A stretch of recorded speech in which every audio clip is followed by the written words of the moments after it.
Alam niyo ba na ang best way and safest way to invest in crypto is through crypto staking? This is your Crypto Empress, and for today's video, yan po ang pag-uusapan natin. Ang kagandahan sa crypto staking is hindi mo na kailangan maging magaling, maging matalino, at maging skillful into digital assets. Ang kailangan mo lang is maintindihan kung ano nga bang crypto staking, paano magsisimula, at how to access it. And in this video, ituturo ko sa inyo yung process how to earn in crypto staking. Okay, in this example, kung makikita nyo, ang 8,163 pesos na capital niya is may mabibili na po siyang 12,245 pieces of FCC coins. Napakadami kasi napakamura pa ng coins na to. So, 1.50 cents each pa lang po ito. So, i-staking natin siya, ilalak natin for a specific period of time. So, meron pinakamataas is 60%. So, nasa 1 year po siya, 365 days. So, ilalak natin itong nabili mong 12,245 pieces of FCC coins at araw-araw hanggang matapos ang contract mo, kikita ka nun. Kumbaga, papasok yung earnings hanggang sa matapos ang iyong staking contract. Ito naman ang ginagawa kong compound interest into my asset in my crypto staking. So, ganito po siya nangyayari. So, sa first year, kung makikita nyo, sa first year is meron kang nabiling 12,245 FCC coins. Ito yung nabili mo worth 8,000 plus. Okay? So, in-stake mo siya ng 80%. Kumbaga, yung reward na marireceive mo na mga crypto, isaabot ng 80%. So, yung staking income, ito yung pumapasok araw-araw. So, nare-receive mo yan araw-araw. So, ang illustration dito is, hindi mo siya ginalaw, pinabayaan mo lang siya, hindi mo siya hinarvest, hindi mo siya withdraw. After 1 year, nung natapos yung staking contract mo, pinagsama natin yung staking income at capital mo, aabot ng first year mo sa pag-staking ng 22,041 FCC coins.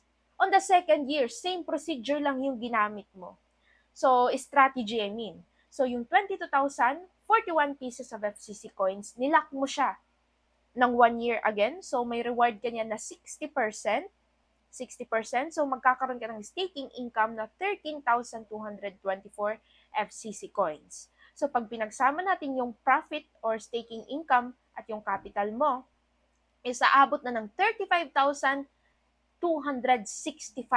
FCC coins ang meron ka. Imagine, hindi ka na nagdadagdag ng capital niyan. Kumbaga, kino-compound interest mo na lang siya. Compounding strategy.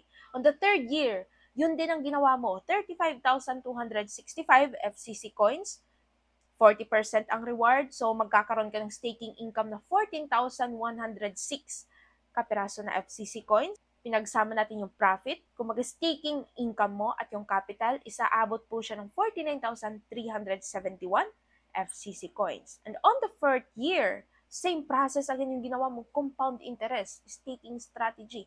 49,000 na ang coins mo.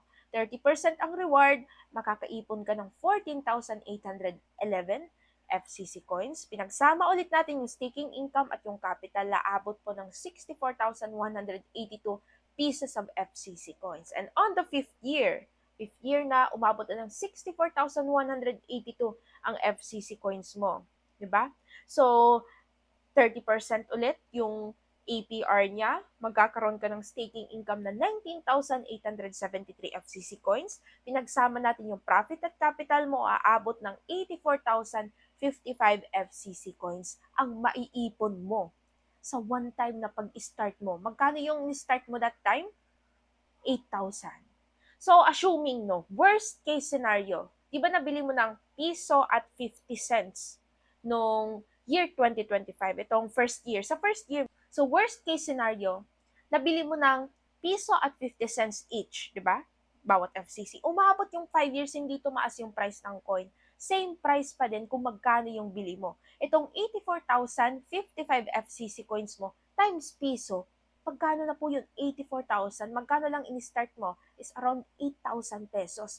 But the price prediction of this coin is aabot siya ng 10 pesos each in 5 years. Dahil bumababa yung APR, yearly percentage, ang ibig sabihin po niyan kasi limitado ang supply ng coin na to. Hindi siya unlimited supply. Kapag limitado yung supply, the more na kumukunti yung supply niya, tumataas ang value. Kumbaga supply and demand. Ganun yung nangyayari sa kanya. So kapag makaipon ka ng 84,055 pieces of FCC coins in 5 years at mag 10 pesos each, 840,000 pesos na po yun. Ibaba pa natin sa 5 pesos, magkano yun? Kahit na piso, di ba? Piso, same price sa bili mo. Babaan pa natin ng 50 cents, di ba? 84,000 pa rin yun. Kailangan mo lang talaga ng tamang project na susuportahan. And that's why we are here to educate and teach you kapag pumasok ka sa mundo ng crypto staking.